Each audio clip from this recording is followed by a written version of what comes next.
But what do dietitians do in daily practice?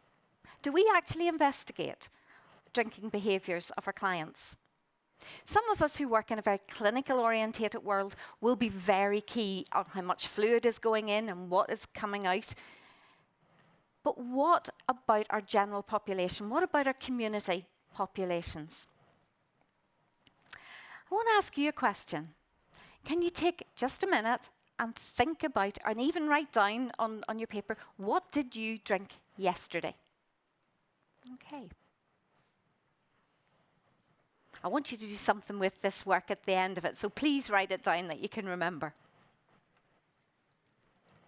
Okay, I'm going to take you on a little journey. This is Agnieszka's journey. So yesterday, Agnieszka at breakfast had a cup of tea, some semi-skim milk, a little bit of sugar. She had a glass of orange juice. On her journey to work, she called into the local coffee shop. She got a large whole milk latte. Mid-morning in work, she was thirsty again, so had a cup of tea, again, semi-skimmed milk and a teaspoon of sugar. Lunchtime, her regular fizzy drink to accompany her sandwiches. In the afternoon, another cup of tea. Her journey home, it was hot, so she had a bottle of flavoured water as she walked along. And the evening, she was watching a movie, so 2 Alco-Pops went in. Okay. In reality, when I think that wasn't a huge amount to drink, when you add it up, she had almost 900 kilocalories to drink. And that's the message when you start taking through just what people are drinking. It's so important to understand that journey. So you can guess what I'm going to ask you. How much energy did you drink yesterday? There's just some guidance up there of some of the energy content of some of the food. Look what you have written down and just give yourself an idea of what you consumed in relation to drink yesterday.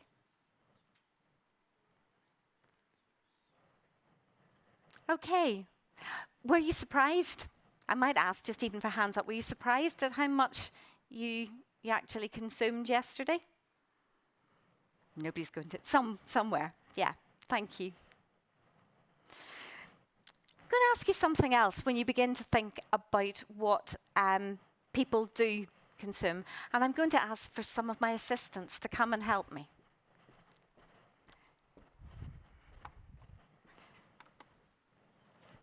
Can I give you a mic? Yeah.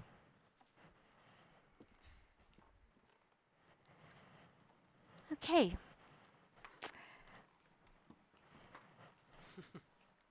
What we're sitting here with, I just wonder if you can tell me how many mils of fluid I have in this glass. It's a wine glass. It's a good glass of wine. 150? 200? 130? 30? Okay. Okay. Grigoris, how much do you think is in this one? 100? 100, okay. 150 in the Heineken glass. Sorry. 125? When you've said to me that this one, okay, if we look, 150. 150. You're all going one. They actually all are the same at 175. So yes, everybody was there. I couldn't do 150 and 200. I had to do something that was in between. But can you see how when you're trying to get that information from someone as to what they actually are consuming, depending on that glass and the size, the shape, it can look so different and how you actually describe that. So again, really beginning to understand what vessel sizes are and becoming familiar with what a cup size is, a mug size, what some of the glasses, the different wine glasses, or even the gin glasses, anything like that, they're all coming in different. Thank you very much indeed.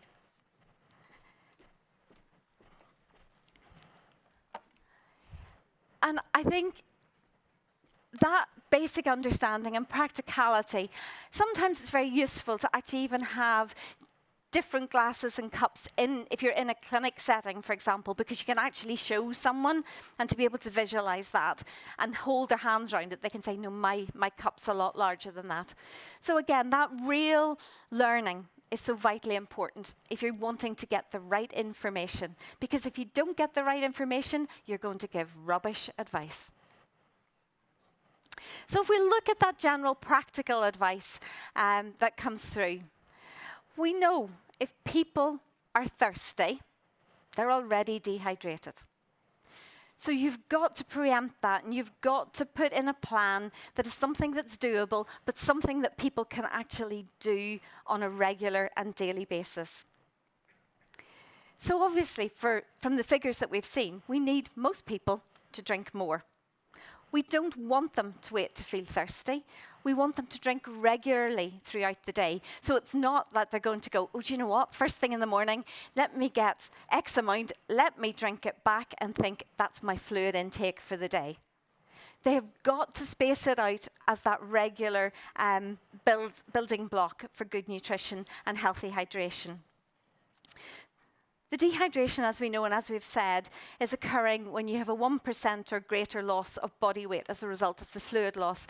And we know that, again, there's a lot of individuality, but that thirst stimulation occurring round about 0.8 to 2%. Later on in the talk, I'll tell you a little bit more about some of the older people and how their thirst levels can decrease. So therefore, you're actually looking at them being dehydrated a lot earlier. You've got to be able to look out for those early signs of dehydration. You can see that. A lot of people maybe coming to a clinic setting, they've got up early. They're maybe on public transport. They don't want to drink, or they think they don't want to drink in case they need the toilet on the way to the clinic. They then get into the clinic, and you can actually begin to see some of that irritability coming through. If that irritability is coming through, are you going to have the be best placed to actually get the information from that person to inform any advice that you want to give? Some of the ones looking at urine colour, people actually, it's something physical they can see and they can relate to that and give you an objective measure, or as objective as possible. Have a glass of water in the morning with medications in at each meal. I would love to see on every medical prescription, condition allowing, that it says have a glass of water with the tablet. Most people, if they're told to take a glass of water, will take a glass of water. Most people will just say, okay, I just need a sip of water to get that tablet down. So trying to balance that out to really increase that and use the medications. That to me, and having gone through with a number of patients, particularly first thing in the morning, you can get a lot of nutrition in, you can also get a lot of fluid in with the medication run. So that, again, is an important time to use. And always ensure that there's a supply of fresh water available to the person.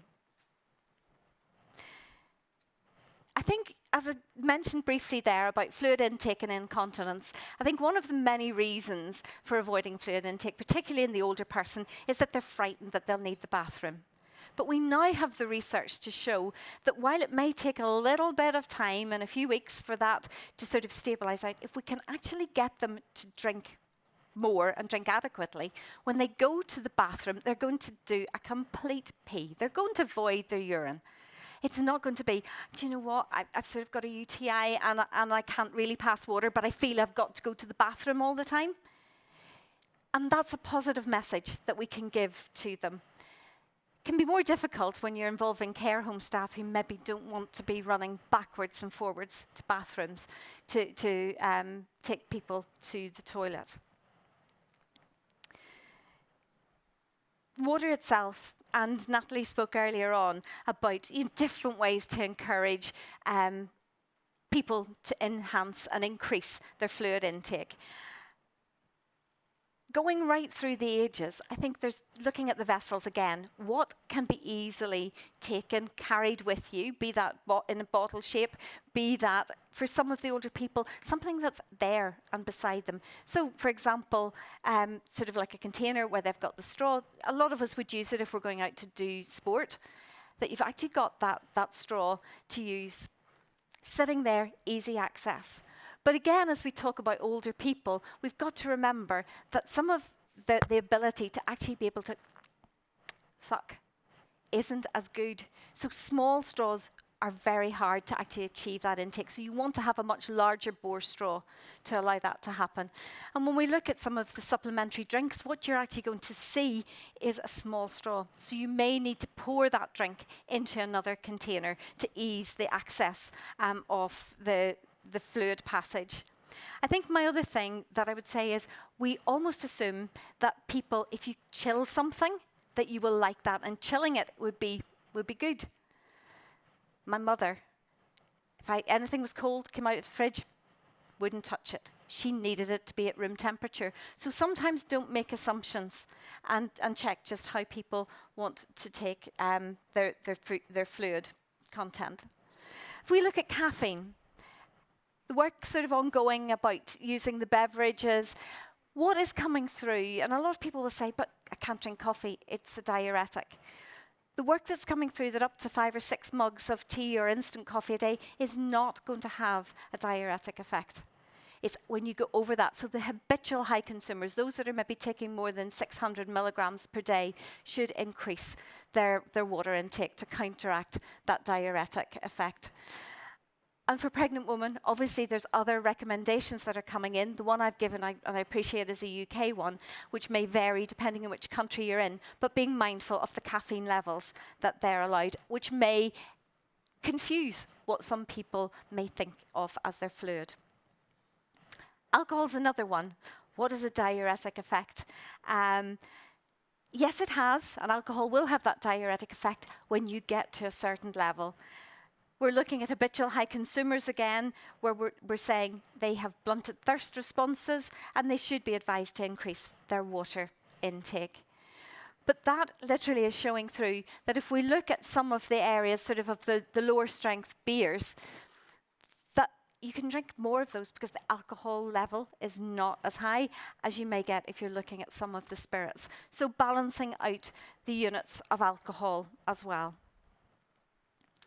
There has been talk today as well about sugar-sweetened beverages and fruit juices. When you see, and when children see, the bright colours, no wonder they're just attracted to what is there. So that, again, is something, and that practical advice we have got to give, both on the hydration, but also on the obesity and population health. There was one of the questions this morning, or this afternoon, which looked at the mixed message that come about from the 5 or 7 a day from fruit and veg. But once you actually put in juice or put in a smoothie, and some people think, well, I've put 10 pieces of fruit in that smoothie. I've had my portions of fruit and veg for the day. And that's not the case. So the enhancement and the fact that you're wanting the fibre content coming through for all the benefits of your 5-a-day message. This one again, as we go into our older people, are people that have difficulty swallowing.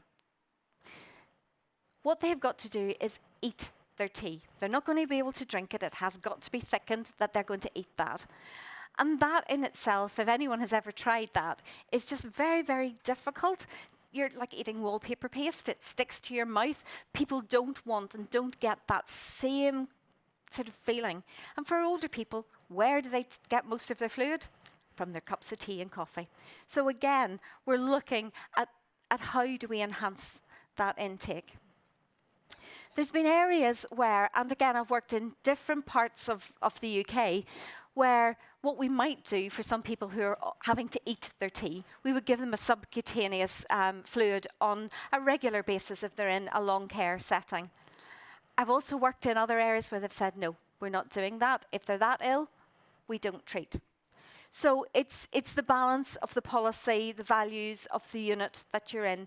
And I'm not saying one's right and one's wrong, you just have got to understand where that is. But if we're looking in a lot of the long-term care, people with dementia that need that fluid, you may then want to look, obviously, at ensuring they are properly hydrated.